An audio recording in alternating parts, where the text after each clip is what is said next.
Ah, hello and welcome. I'm the awful chef. I got hungry last night and boy did I eat something. Ugh. Well, we've had a birthday, and the request for that birthday was some of the old classics. Steak, artichoke, cheesecake. Yeah, nothing to really film about.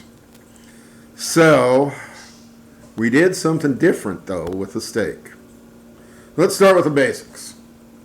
Buy yourself a good piece of New York steak, New York strip. Salt it, pepper it, put it on a rack in the refrigerator, over a pan, or if you need to, just put it on a plate in the refrigerator and leave it there for about 2 days. Day, 2 days, whichever. Creates a nice salt crust on top of the steak. Tenderizes it, adds a lot of flavor. Take that. In this case, instead of cooking it in butter, I cooked it on my favorite griddle pan. You've seen me use it before. It's just a cast iron griddle pan. You can pick them up frequently in thrift stores. But what we did that was so evil and sinful was instead of putting the steak on a plate after it's cooked and pouring the butter over it, basically basting the steak in its own juices, we melted butter. We melted an entire stick of butter and created a very, very nice butter bath. Do not cook the butter, simply melt it.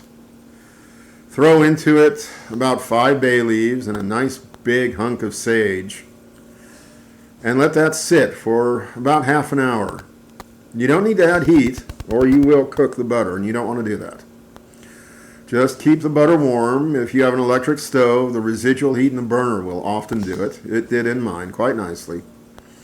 So you just have this melted butter bath with sage, bay leaves, and a little freeze-dried garlic if you've got it.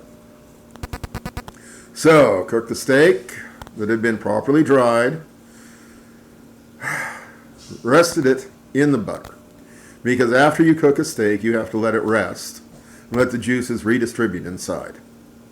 Doing that inside an herb butter bath brings the herb butter inside the steak.